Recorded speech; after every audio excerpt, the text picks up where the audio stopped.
Praise the Lord.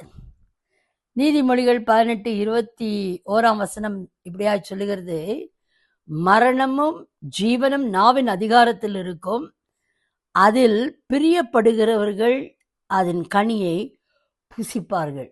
இன்றைக்கும் கர்த்தருடைய ஆவியானவர் சொல்லுகிறார், நம்முடைய நாவு மிகவும் ஒரு முக்கியமான காரியமாக இருக்கிறது.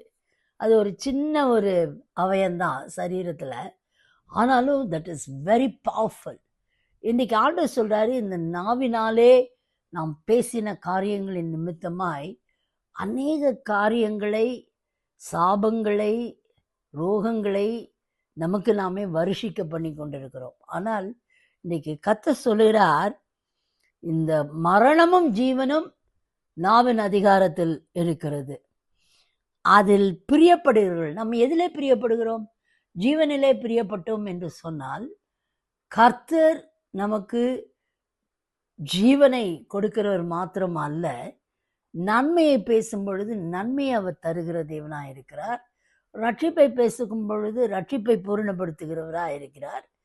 இப்பொழுது ஆண்டவர் சொல்கிறாரு, we need to choose the right things and speak in the right way.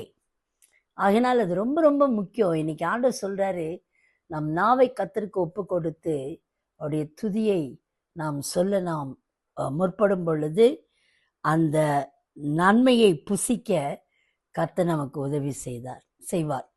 மரணத்தை குறித்து நம்ம பேசோம்னு சொன்னால் அது நடக்க அது ஏதுவாக இருக்கும். ஆண்டவர் சொல்கிறாரு, நீங்கள் ஜீவனை விரும்பி ஜீவனை பேசும் பொழுது கர்த்தர் அதிசயங்களை அவர் செய்கிற தேவனாக இருக்கிறார்.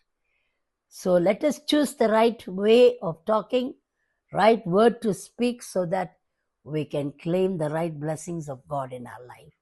May God bless you with this word today. Amen.